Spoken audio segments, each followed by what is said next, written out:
But here on earth, men have even divided beings of all of the other forms into the clean and the unclean.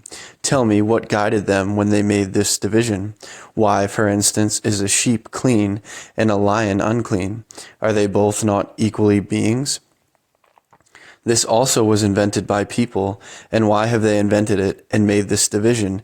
Simply because a sheep is a very weak being, and moreover stupid, and they can do to it just what they like. But people call the lion unclean simply because they dare not do to it what they like. A lion is cleverer and, what is more, stronger than they. A lion will not only allow itself to be destroyed, but will not even permit people to approach near. If any man should venture to approach near to it, then this Mr. Lion would give him such a crack on the noodle that our valiant's life would at once fly off to where people from Albion's isles have not yet been. I repeat, a lion is unclean simply because men are afraid of it. It is 100 times higher and stronger than they. A sheep is clean merely because it is much weaker than they, and again, I repeat, much more stupid.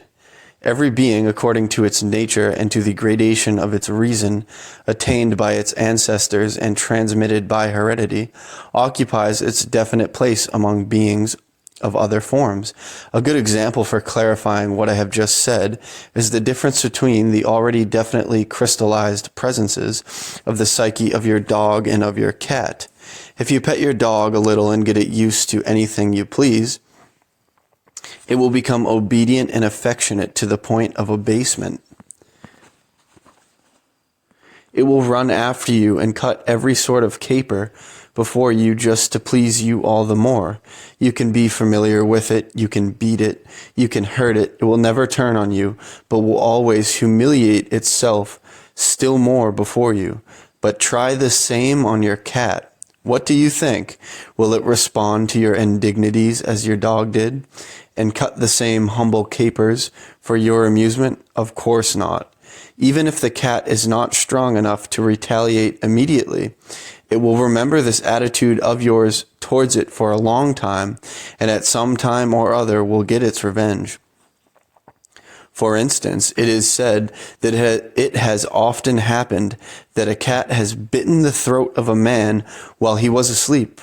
I can quite believe it, knowing what may have been the cat's reasons for it. No, the cat will stand up for itself.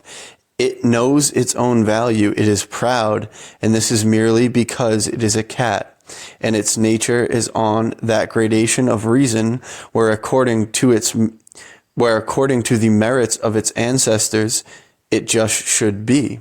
In any case, no being and no man should be angry with a cat for this. Is it its fault that it is a cat, and that owing to the merits of its ancestors, its presence occupies such a gradation of consciousness of self? It must neither be despised for this, nor beaten, nor ill-treated. On the contrary, one must give it its due, as one occupying a higher rung on the ladder of the evolution of consciousness of self.